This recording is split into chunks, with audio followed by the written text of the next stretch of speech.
Hello everyone, welcome back to the tech series channel. आज हम बात करने वाले हैं सीपीयू शेड्यूलिंग के एल्गोरिथम्स के बारे में। लास्ट टाइम हमने पढ़ा था सीपीयू शेड्यूलिंग क्या होता है, उसके टाइप्स पढ़े थे। दो तरह के होते हैं, प्रिमिटिव एंड नॉन प्रिमिटिव।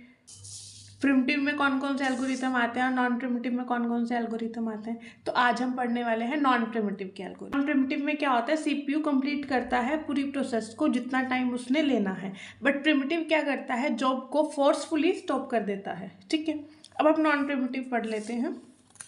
देखो, फर्स्ट कम फर्स्ट सर्व में क्या होगा, हमारे पास ये एग्जांपल है। प्रोसेस हमें गिवन है, अराइवल टाइम हमें गिवन है और बर्स्ट टाइम हमें गिवन है 5386। बर्स्ट टाइम क्या है कि प्रोसेस सीपीयू को कितने टाइम के लिए एग्जीक्यूट करने वाली है। ठीक है, फर्स्ट कम फर्स्ट सर्व में होगा, जो पहले आएगा वो एग्जीक्यूट करेगा। ठीक है, सबसे पहले हम बना लेते हैं गैंट चार्ट। गैंट चार्ट देखो कैसे बनता है। हमारे पास अराइवल टाइम गिवन है 0 1 2 3। ठीक है, अराइवल टाइम सबसे पहले कौन आया, P1। तो P1 को लिखना है। P1 को कैसे लिखेंगे, जीरो से शुरू करना है, क्योंकि अराइवल टाइम हमारा क्या है, 0। और वैसे भी नॉर्मली हमें 0 से ही शुरू करना है। अगर हमारे पास अराइवल टाइम 1 लिखा होता है तो हम 0 से 1 क्या कर देते हैं, आइडल कर देते हैं, उसको अभी रहने दो। अब देखो, अराइवल टाइम 0 है, ठीक है। बर्स्ट टाइम कितना है, 5। मतलब प्रोसेस कितने टाइम के लिए चलेगी, 5 के लिए। तो 0 to क्या आ जाएगा, 5। P1 process. देन हमने एग्जीक्यूट करना है P2। क्यों ही एग्जीक्यूट करना है, क्योंकि 0 से 5 के बीच में हमारे पास P1 P2 भी आ गया, P3 भी आ गया और P4 भी आ गया। बट हमने फर्स्ट कम फर्स्ट सर्व के अकॉर्डिंग चलना है, तो हमारे पास सबसे पहले कौन आया, P2। ठीक है, P2 को एग्जीक्यूट करेंगे। 5 से बस टाइम कितना है P2 का, 3। तो 5 + 3 क्या हो जाएगा, 8। P2 एग्जीक्यूट हो गया। देन हमारे पास कौन एग्जीक्यूट होगा, P3। P3 के बाद 8 + 8 क्या हो जाएंगे, 16। देन लास्ट वन कौन एग्जीक्यूट होगा, P1। 16 + 6 क्या हो जाएंगे हमारे, 22। ये था हमारा गैंट चार्ट। टाइम कैसे निकलेगा, जो मेरा गैंट चार्ट होता है उसकी राइट हैंड साइड वाली वैल्यूज को हम कंप्लीशन टाइम कह देते हैं। जैसे देखो, P1 का कितना है, 5। P2 का कितना है कंप्लीशन टाइम, 8। P3 का कितना है, 16। और P4 का कितना है, 22। तो इसको लिख देते हैं हम 5, 8, 16 और 22। ये हो गया मेरा कंप्लीशन टाइम। अब हमें बात करनी है टर्न अराउंड टाइम की। टर्न अराउंड टाइम में क्या होगा, टोटल टाइम कितना लगा हमें। टोटल टाइम निकालने के लिए क्या होगा, completion time minus arrival time.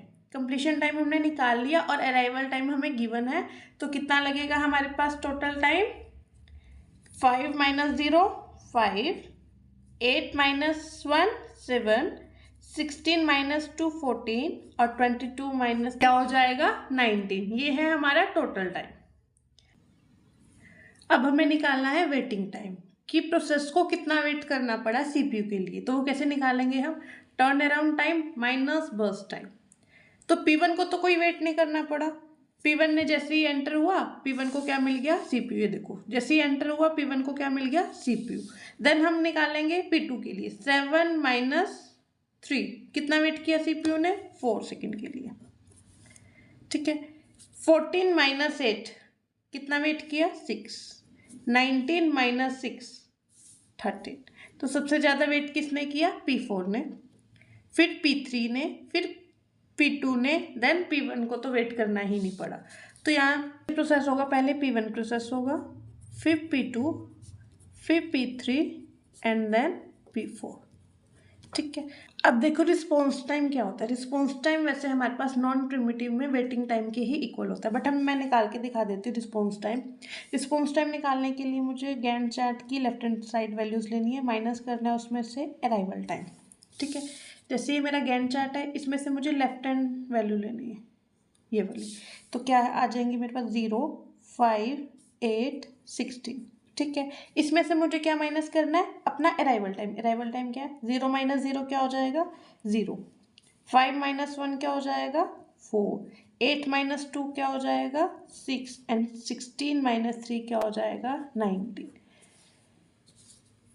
तो नॉन प्रिमिटिव के केस में हमारे पास response time is always equal to waiting time.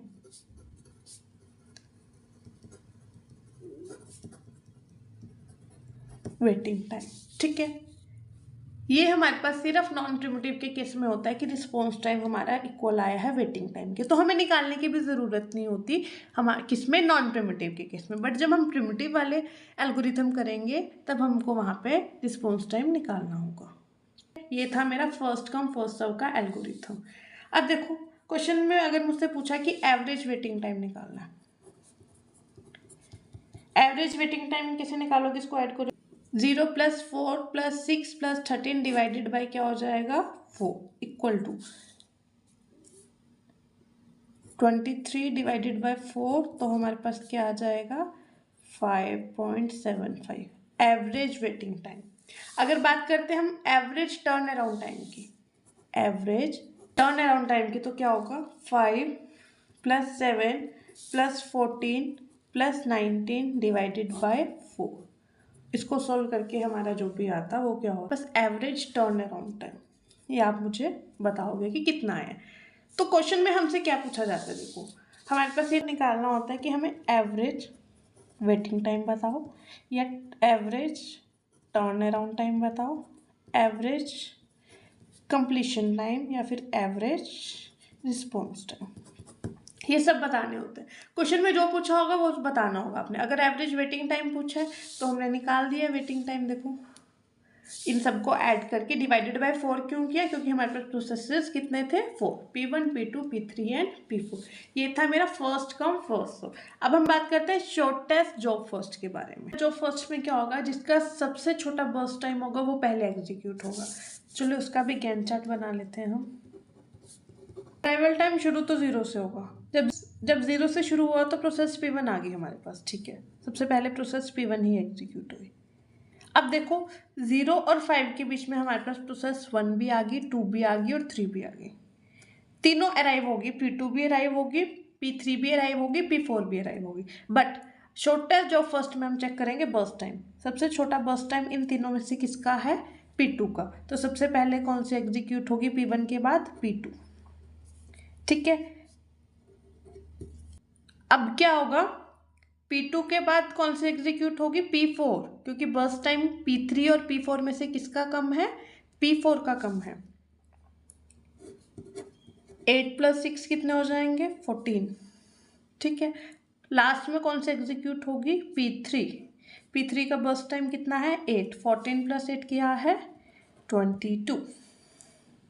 मेरा Gantt chart of shortest job first का दोबारा देखो समझा देती हूँ। अराइवल टाइम हमें 0 गिवन है, तो अराइवल टाइम 0 पे तो प्रोसेस P1 आ गई, चाहे उसका बर्स्ट टाइम कितना भी बड़ा हो, ठीक है, वो एग्जीक्यूट हो रही है। तो 0 और 5 के बीच में हमारे पास 1 2 3 प्रोसेस P2 भी आ गई, P3 भी आ गई, P4 भी आ गई। अब हम इन तीनों में से चेक करेंगे कि कौन पहले एग्जीक्यूट होगा, और वो कौन पहले एग्जीक्यूट होगा कैसे पता चलेगा हमें, बर्स्ट टाइम के अकॉर्डिंग। 3 8 6 3 8 6, तो P2 का 3 है, P3 का 8 है और P4 का क्या है 6। तो सबसे छोटा बर्स्ट टाइम कितना है, P2 का है। तो P1 के बाद कौन एग्जीक्यूट हुआ, P2, देन P2 के बाद कौन एग्जीक्यूट हुआ, P4, देन P3। तो इसका कैसे आएगा, P1 P2 P4 and P3, ये क्या है मेरा एग्जीक्यूशन ऑर्डर, ठीक है। कंप्लीशन टाइम मैंने क्या बताया था, राइट हैंड साइड वाली वैल्यूज को लिख देना है गैंट चार्ट की, पर ध्यान से लिखना है। कैसे लिखोगे, P1 का क्या है 5, ठीक है, P2 का क्या है 8, P3 का क्या है कंप्लीशन टाइम 22, 14 मत लिख देना, क्या आएगा 22, देन P4 का एग्जीक्यूशन टाइम क्या है 14। ये था मेरा कंप्लीशन टाइम। अब मैं क्या करूँगी, टर्न अराउंड टाइम निकालूंगी, completion time minus arrival time, 5 - 0 5, 8 - 1 7, 2 - 2 क्या हो जाएंगे 20, एंड देन 14 - 3 क्या हो जाएगा 11। था मेरा टर्न अराउंड टाइम। अब वेटिंग टाइम कैसे निकालूंगी, turn around time minus burst time, किस प्रोसेस को कितना वेट करना पड़ा सीपीयू के लिए, ठीक है। तो P1 को तो कुछ वेट नहीं करना पड़ा, 5 - 5 क्या हो गया 0, 7 - 3 क्या हो जाएगा 4, इसको कितना टाइम वेट करना पड़ा P2 को 4 सेकेंड के लिए। P3 को कितना वेट करना पड़ा 20 - 8 क्या हो जाएगा 12, देन P4 को कितना वेट करना पड़ा 11 - 6 क्या हो जाएगा 5। तो वेटिंग टाइम कितना आ गया 0, 4, 12, 5। सबसे ज़्यादा वेटिंग टाइम किसका हुआ? P3 का। ठीक है, अब रिस्पॉन्स टाइम मैंने क्या कहा था कि किसके इक्वल होता है? वेटिंग टाइम के इक्वल। निकाल लेते हैं एक बार। लेफ्ट हैंड साइड वाली वैल्यूज लिख दोगे 0, 5, 8, 14 माइनस क्या कर दोगे इसमें से? Arrival time.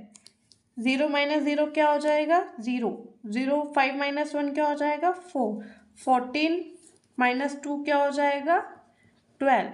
और 8 माइनस 3 क्या हो जाएगा? 5। तो आ गया हमारा रिस्पॉन्स टाइम वेटिंग टाइम के इक्वल। तो ये हमें निकालने की ज़रूरत नहीं होती नॉन प्रिमिटिव के केस में। ठीक है, अब मैं निकाल लेती हूँ average waiting time. Average waiting time क्या होगा? इन सबको ऐड करोगे 0 + 4 + 12 + 5 डिवाइडेड बाय 4 कितना हो जाएगा? बाय 4 5.25 आ गया। मतलब average waiting time first serve से कम आया ना, फर्स्ट कम फर्स्ट सर्व में वेटिंग टाइम कितना था? एवरेज वेटिंग टाइम हमारा 5.75। यहाँ पे कितना आ गया? 5.25। तो टाइम किसका कम आया? शॉर्टेस्ट जॉब फर्स्ट का। ठीक है, आज हमने पढ़ा first come first serve, shortest job first. आज के लिए इतना ही। Thank you everyone. Do not forget to subscribe my YouTube channel for more such videos.